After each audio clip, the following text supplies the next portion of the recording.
2018 Olympics upon us, everyone's attention is now entirely focused on Pyeongchang, South Korea, as the world's most elite winter athletes are all vying for gold. I'm Dhani Jones, coming to you from Chelsea Piers, New York's playground. Now, as a former professional athlete myself, I can tell you firsthand that every competitor's path to glory is unique unto themselves. And tonight we're exploring men's figure skating frontrunner Nathan Chen, sled hockey gold medalist Rico Roman, and three-time Olympic cross-country skier Andy Newell. But before we get to the men, there's one female athlete who's leaving them in her snowboard dust. The beauty of modern sports is anything is possible. And if there's one person who embodies the word possibility, it's Amy Purdy. This athletic juggernaut is the winner of a bronze medal at Sochi, an accomplished speaker, a New York Times best-selling author, and a TV sensation when she came in second place on Dancing with the Stars. And she achieved all this despite being a double-leg amputee. I didn't think that would be that hard, but whew. But the story of this Wonder Woman doesn't start on the slopes. It begins in the desert.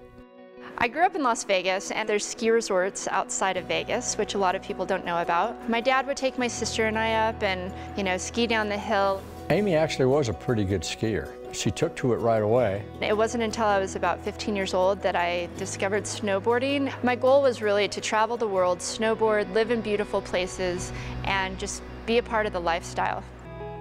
But everything came to a screeching halt, and Amy's dreams were on the line when life stepped in with its own plan.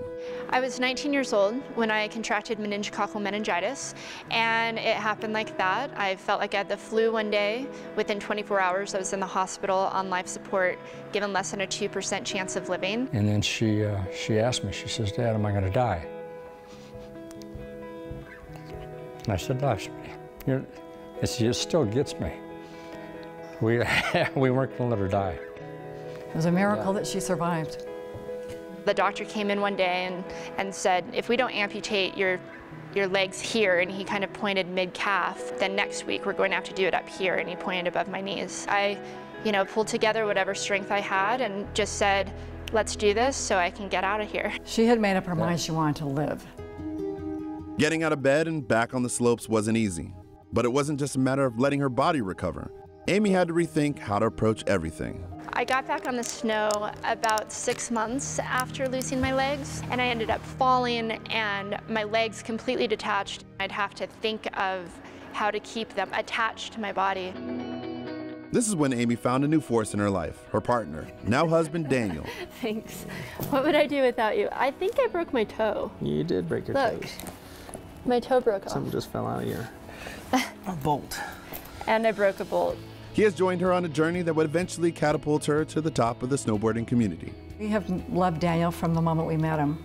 They are soulmates. For the first couple of years that we knew each other, she was really working hard to get back into snowboarding. And at the time, there weren't a lot of resources. And I called every prosthetic manufacturer across the country, asking if they've ever worked with a double-leg amputee snowboarder before, and the answer that I got back was no. I ended up teaming up with my leg maker, just playing around with different pieces that we could put together. So I can't take this off, okay, because I actually duct taped it all together. That's very smart. And they worked well enough to get me back on the snow.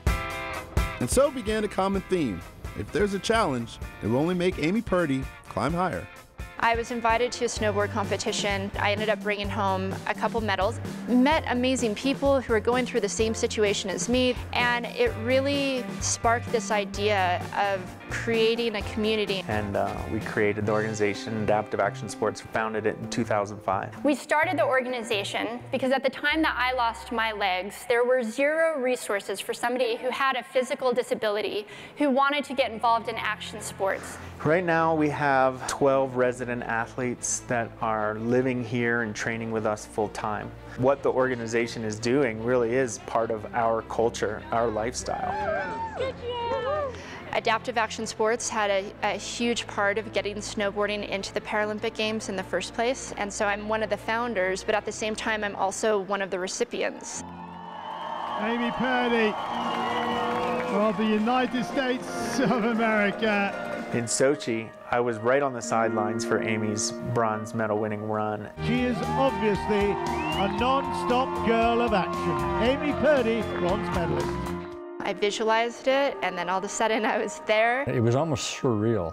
The look on her face is exhilarating, and it's just, wow, what an accomplishment.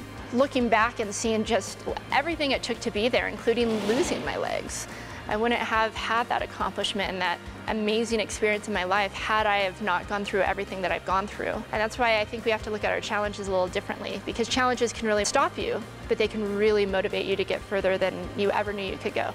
I know without a doubt she's going to bring home gold this time. Her head is in it. She's in it to win it. You never know the strength you'll have until you're forced to use it. That's what empowers me.